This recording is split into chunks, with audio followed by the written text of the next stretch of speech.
تکلیف ہوتی ہے. اور شاید میں یہ بات کھلے عام کہتی ہوں کہ جو نقصان نہیں اٹھا سکتا اسے کبھی فائدہ نہیں ہوتا. ہم نے بڑے برسوں سے، پچھلے بہت سالوں سے یہ ثابت کرنے کی کوشش کی ہے کہ ایک کاغذ کا ٹکڑا جسے آپ ڈگری کہتے ہیں وہ زیادہ اہم ہوتا ہے. اور اس کے لیے ہم نے نصاب تعلیم کو بھی، آپ دیکھیں نا، اگر مجھے انگریزی کا لفظ بولنے کی اجازت دیں، ملٹیپل چوائسز، کوئز، نہیں، یہ ہم طوطے تو نہیں پڑھاتے نا، ہم حساس ذہین انسانوں کو پڑھاتے ہیں اور ان کے حس اور ان کی ذہن سے کام نہیں لیتے. اس کی بنیادی وجہ یہ ہے کہ جب میری نسل جو تقریباً قبل از مسیح سے ہے وہ پڑھتی تھی تو تعلیم کے ساتھ ایک بڑا ضروری لفظ جڑا ہوا تھا، وہ تربیت تھا. اب ہم نے تعلیم کے ساتھ تربیت کو شامل نہیں کیا ہے. کہیں آپ یہ دو لفظ لکھا نہیں دیکھتے. پھر ایک اور کمال کیا ہمارے ہاں جنرل ضیاء الحق صاحب نے، جنہیں میں اپنا محبوب بھی کہتی ہوں، کہ انہوں نے ہم سے مکالمہ چھین لیا، سوال کرنے کی اجازت نہیں رہی. تو جو معاشرہ سوال کرنا بھول جاتا ہے وہ جواب کیسے ڈھونڈے گا؟ اور ڈگری ہمارے ہاتھ میں دی گئی کہ ہم ایک اچھا روزگار تلاش کرتے. میں کہتے کہتے مر جاؤں گی کہ زندگی کو روزگار چاہیے ہوتا ہے، روزگار کو زندگی نہیں چاہیے ہوتی.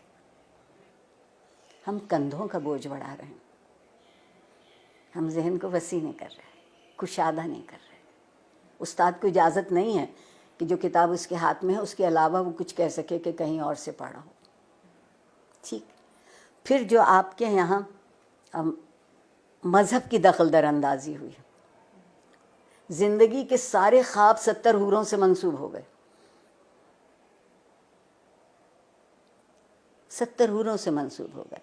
آپ کہتی ہیں کہ جستجو کی ضرورت ہے، آپ کے وزیر اعظم کہتے ہیں کہ سکون تو قبر میں ملے گا.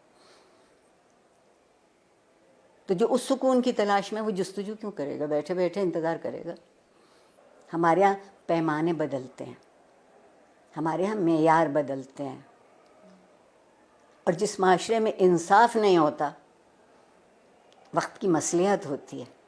اور جس معاشرے میں ہر کوئی ریاست کا شہری نہیں ہوتا اور اس کے حق برابر نہیں ہوتے کیونکہ اس کا رنگ یا اس کی نسل یا اس کا عقیدہ یا اس کی زبان ہم سے الگ ہے، تو آپ بتائیے وہاں لوگ ڈھنگ کی زندگی کیسے گزاریں گے؟ اور سوشل میڈیا، اگر آپ مجھ سے پوچھیں تو بندر کے ہاتھ ادرک آئی ہے. جس کو یہ معلوم نہیں کہ اسی کو کتنا مثبت طریقے سے، اسی سے تربیت ہو سکتی ہے، اسی ٹول کو استعمال کیا جا سکتا ہے، اسی آلے کو ان کی طالب علموں کی بہتری کے لیے. مگر اس کی بجائے آپ وہاں دیکھیے تو کیا ہو رہا ہے. جب میں پل بڑھ رہی تھی اس زمانے میں ڈائری لکھنے کا رواج تھا، اور ڈائری اس قدر خفیہ چیز ہوتی تھی کہ جتنے اب نیب بینک اکاؤنٹ بھی نہیں تلاش کر سکتی.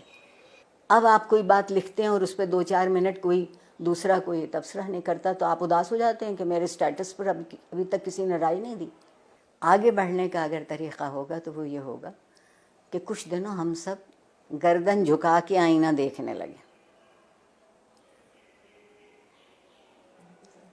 گردن جھکا کے آئینہ دیکھیں گے تو ہماری سمجھ میں اپنا آپ آئے گا.